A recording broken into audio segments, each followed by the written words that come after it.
Hello विद्यार्थी मित्रों, તમારું સ્વાગત છે આજના વિડીયોમાં આપને પોલીસ ભરતીમાં ઓનલાઈન અરજી કેવી રીતે કરવાની છે તેની વાત કરવાની છે। તો સૌપ્રથમ આપણે ઓજાસની વેબસાઇટ પર આવી જવાનું છે। ત્યારબાદ ઓનલાઈન એપ્લિકેશન છે તેના પર ક્લિક કરીને અપ્લાય નાઉ પર ક્લિક કરવાનું છે। અપ્લાય નાઉ પર ક્લિક કર્યા બાદ અહીંયા GPRB police Gujarat police requirement બોર્ડમાં ક્લિક કરવાનું છે। ક્લિક કર્યા બાદ આ પ્રકારનું પેજ ઓપન થઈ જશે। ત્યારબાદ તમારા અપ્લાયનો ઓપ્શન છે, ડિટેલ ઓપ્શન પર ક્લિક કરશો તેની ડિટેલ ખુલી જશે। તેની વાત કરીએ તારીખની, તો તેની તારીખ છે 4/4/2024 તારીખ 30/4/2024 સુધી ઓનલાઈન અરજી કરી શકાશે।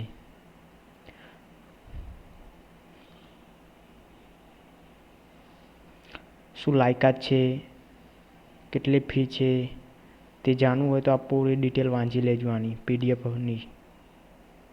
અપ્લાય પર ક્લિક કરીએ। અપ્લાય પર ક્લિક કરે આવું કંઈક પેજ ઓપન થશે। ત્યારબાદ અપ્લાય નાઉ પર ક્લિક કરીશું। અપ્લાય નાઉ પર ક્લિક કરી તમે રજિસ્ટ્રેશન કરેલું હોય તો અહીંયા ક્લિક કરીશું, વરના તમારે આખું ફોર્મ ભરવું હોય તો અહીં સ્કીપ બટન પર ક્લિક કરી દઈશું। સ્કીપ બટન પર ક્લિક કર્યા બાદ આવ્યું અરજી ફોર્મ ઓપન થઈ જશે। ત્યારબાદ તમારે પીએસઆઈમાં કે લોકરક્ષકમાં ભરવું તે ક્લિક કરશો। અહીંથી બંનેમાં ભરવું હોય તો બોથ સિલેક્ટ કરવાનું। ત્યારબાદ અહીં ટાઇટલ સિલેક્ટ કરી દઈશું। અહીં તમારું સરનેમ ટાઈપ કરી દઈશું। અહીં તમારું ફર્સ્ટ નેમ ટાઈપ કરી દો। અહીં તમારું ફાધરનું નામ ટાઈપ કરી, અહીં તમારું મધરનું નામ ટાઈપ કરી। ત્યારબાદ જેન્ડર સિલેક્ટ કરી દે તો મેલ ઓર ફિમેલ સિલેક્ટ કરી દઈશું જેન્ડર। ત્યારબાદ બર્થ ડેટ નાખી દઈશું। ત્યારબાદ મેરિટ સ્ટેટસ ટિક કરી દઈશું। ત્યારબાદ કેટેગરી સિલેક્ટ કરી દઈશું। હવે નીચે અહીંયા તમારું એડ્રેસ નાખી દઈશું, પરમનન્ટ એડ્રેસ। અહીં સ્ટેટ સિલેક્ટ કરી દઈશું, ડિસ્ટ્રિક્ટ સિલેક્ટ કરી, તાલુકો સિલેક્ટ કરી, પિનકોડ ટાઈપ કરી દઈશું। અહીં તમારો મોબાઈલ નંબર નાખવો પડશે। અહીંથી ટાઈપ કરવો પડશે મોબાઈલ નંબર। Nationality Indian. તમારું આના એડ્રેસ સેમ હોય તો એની એડ્રેસ ટાઈપ કરી, બીજું હોય તો બીજું લખી દઈશું। ત્યારબાદ અહીં આઈડી પ્રૂફની માહિતીમાં Aadhaar card, voter ID, driving licence, PAN card, passport ID, અહીં તમારે જે આઈડી પ્રૂફ હોય તે આપવું હોય તે સિલેક્ટ કરી દઈશું। ત્યારબાદ તેનો આઈડી પ્રૂફ નંબર નાખી દઈશું। રમતગમતના વધારાના ગુણ મેળવવા માગતા હોય તો યસ કરી દઈશું। અહીંયા ગ્રામ્ય, તાલુકા, જિલ્લા તથા ખેલ મહાકુંભના સ્પર્ધકોને લાગુ પડતું નથી। બેઝિક કોમ્પ્યુટરનું નોલેજ હોય તો યસ કરી દઈશું, વરના નો કરી દઈશું। વિધવા હોય તો યસ અથવા નો। ત્યારબાદ એક્સ સર્વિસમેન તરીકે સેવા બજાવતા હોય તો યસ કરીશું, વરના નો। અહીં તમારે ડિટેલ ફિલઅપ કરી દેવાની છે। તમે રાજ્ય પોલીસ દળમાં કોન્સ્ટેબલ, હેડ કોન્સ્ટેબલ, એએસઆઈ, અન્ય કોન્સ્ટેબલરી તરીકે હાલ સેવા બજાવતા હોય તો અહીંયા ટાઈપ કરી દો જોઈનિંગ ડેટ અને તે તમે હોદ્દો સિલેક્ટ કરી દઈશું। અહીંયા લેંગ્વેજ સિલેક્ટ કરી તમે વાંચી શકતા હોય, લખી શકતા, બોલી શકતા હોય તો અહીં ટિક કરી દઈશું।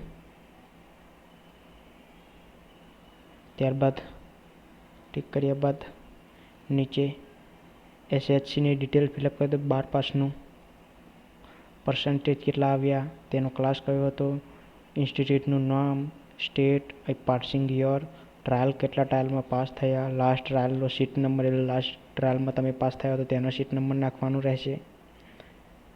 ત્યારબાદ તમે ગ્રેજ્યુએટ કરેલું, ગ્રેજ્યુએટની ડિગ્રી મેળવી હોય તો પીએસઆઈનું ફોર્મ ભરશે એટલે આ ભરવું જ પડશે। અહીં તમારે સિલેક્ટ કરી દઈશું કયા ગ્રેજ્યુએટ કરેલું છે, BCom, BA, BPA, BCA, LLB. ત્યારબાદ તેના પર્સન્ટેજ નાખી દઈશું। ત્યારબાદ ક્લાસ કયો હતો તે સિલેક્ટ કરી દઈશું। ત્યાં યુનિવર્સિટીનું નામ લખી દઈશું, સ્ટેટ સિલેક્ટ, પાસિંગ યર લખી દઈશું, ટ્રાયલ અને તેના લાસ્ટ ટ્રાયલનો સીટ નંબર નાખી દઈશું। અધર ક્વોલિફિકેશન પોસ્ટ ગ્રેજ્યુએટ જેવી ડિગ્રી ધરાવતા હોય તો અહીંયા ટાઈપ કરી દઈશું। ત્યારબાદ તમે એનસીસીનું સર્ટિફિકેટ ધરાવતા યસ કહીને ડિટેલ નાખી દેવાની રહેશે। ત્યારબાદ તમે bachelor, diploma, post graduate diploma કરેલું હોય તો યસ કરશો અને તેની ડિટેલ નાખી દેશો, અને નો કરતા હોય નો કરી દઈશું। પછી અપલોડ કરવાના ડોક્યુમેન્ટમાં એસએચસીની માર્કશીટ તમારે અપલોડ કરવાની રહેશે। અપલોડ જેપીજી અથવા પીએનજીમાં હોવી જોઈએ, તે 1 MBથી વધુ ન હોવી જોઈએ અને વાંચી શકાય તેવી ક્લિયર હોવી જોઈએ। અહીં ચૂઝ ફાઇલ કરીને તે અપલોડ કરો ઓપ્શન છે તેના પર ક્લિક કરશો એટલે અપલોડ થઈ જશે। ત્યારબાદ આ ડિસ્ક્રિપ્શન વાંચી લેવાનું છે અને યસ કરીને તમારે સેવ બટન પર ક્લિક કરવાનું રહેશે.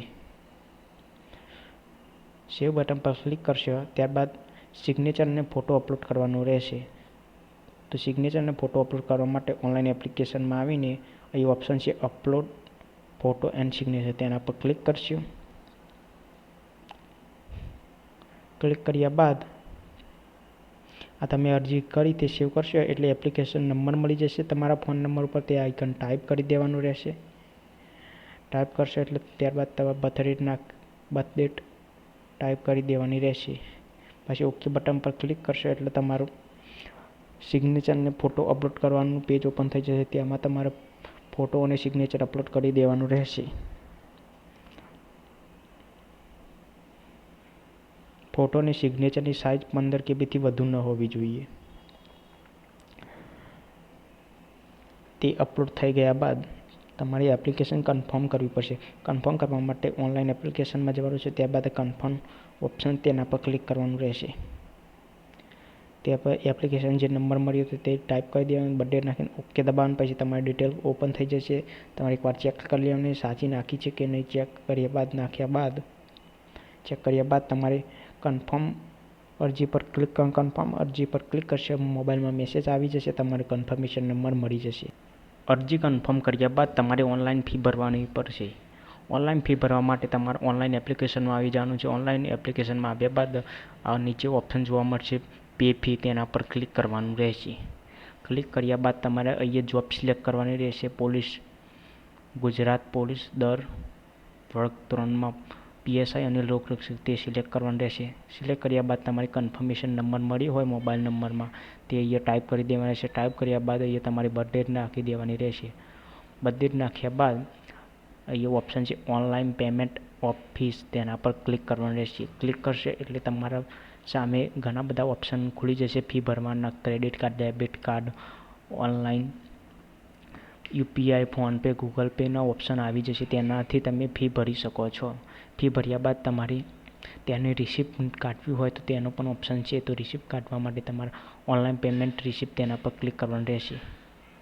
ક્લિક કર્યા બાદ તમારી જોબ પહેલાં સિલેક્ટ કરવાની, પછી તે કન્ફર્મેશન નંબર નાખવાનો રહેશે. પછી ત્યાં તમારે બર્થ ડેટ નાખવાની રહેશે. બર્થ ડેટ નાખ્યા પછી આ ઓપ્શન પર ક્લિક કરશો એટલે તમારે તેની PDF આવી જાય, તમે ડાઉનલોડ કરી શકો, તેની પ્રિન્ટ પણ કાઢી શકો છો.